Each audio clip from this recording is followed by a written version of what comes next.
Where do you see the defense going? Obviously, there are things in the probable cause affidavit that we know about. The DNA on the sheath that they say belongs to Bryan Kohberger, the cell phone records where they say his phone was in the area of the tower servicing the King Road homes.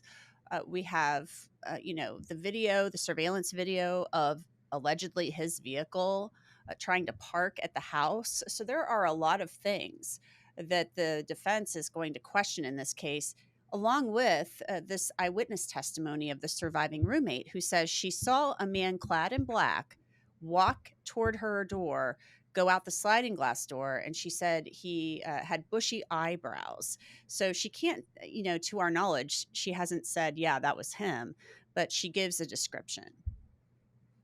Well, she can't say that was him because his face is covered.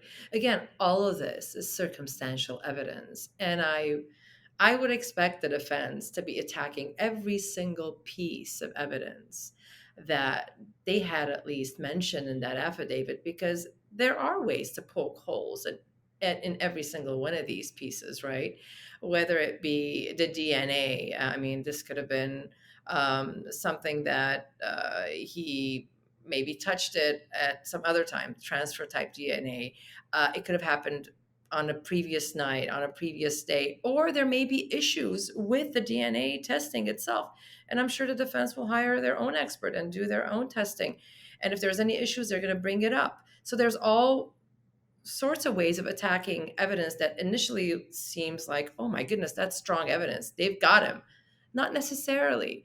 Some of the phone related information, he could have been anywhere. He lives 8 to 10 miles away from this location where the crime occurred. He could have just been 8 to 10 miles away, and the cell towers would have his phone would have picked up the cell tower in the area of the residence of where the students were. That's nothing strange. There may be more. Again, I don't know what else there is. There may be more that law enforcement has that's a little more specific and can connect him to the location. But at least what I've seen in the affidavit, I see issues and problems, and I don't see that as enough, especially when you start looking at each piece on its own, which is what we would do. Yes, you have to look at everything all together, which is what the prosecution is going to do. They're going to say, you've got this piece, you've got that piece, put them all together. My goodness, that's a very strong circumstantial evidence. But our job as criminal defense attorneys is to break it up, break it apart, and start attacking every single piece separately and show the jury or the court in a prelim the issues, the unreliability of that evidence.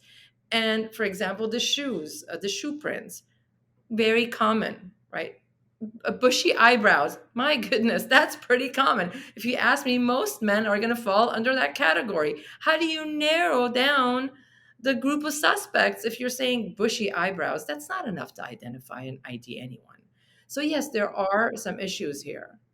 And the sneakers, Van sneakers, is what Exactly. they're saying.